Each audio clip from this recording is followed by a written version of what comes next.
রঙের উৎসবে মিষ্টি কিন্তু মাস্ট। বছরে 5টা দিন যারা কড়া ডায়েট করেন তারাও বসন্ত উৎসবে হাত বাড়িয়ে দেন মিষ্টির দিকে। কি ঠিক বলেছি তো? জানি আপনারা মাথা নাড়িয়ে বলছেন সহি বাত। তাহলে চলুন আপনাদের রঙ্গিলা মিষ্টির স্বাদ দিই।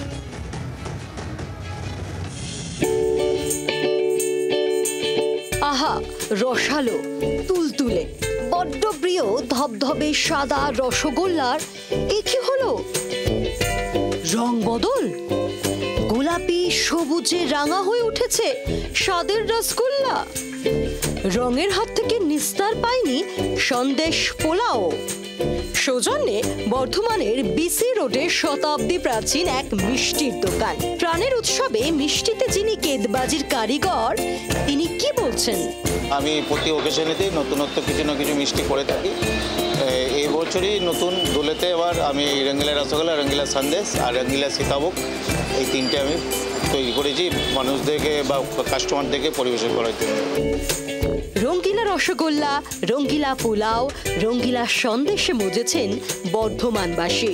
দারুণ সুন্দর, মানে আমি একটা এসে অন্তত খেলাম, খাওয়ার পরে আমি আমার বাড়ির জন্য নিয়ে যাচ্ছি। এখানে রঙ্গিলা সন্দেশ, রঙ্গিলা রসগোল্লা পাওয়া যাচ্ছে বলি উপলক্ষে। ব্যাস আর কি চাই? মনের মানুষকে রঙিন করার সঙ্গে সঙ্গে কামড় দিন রঙ্গিলা মিষ্টিতে। সদন সিনহার সঙ্গে পার্থ চৌধুরী রিপোর্ট, জি 24 ঘন্টা। বাংলার আওয়াজ, বাঙালির আবেগ, জি 24 ঘন্টা।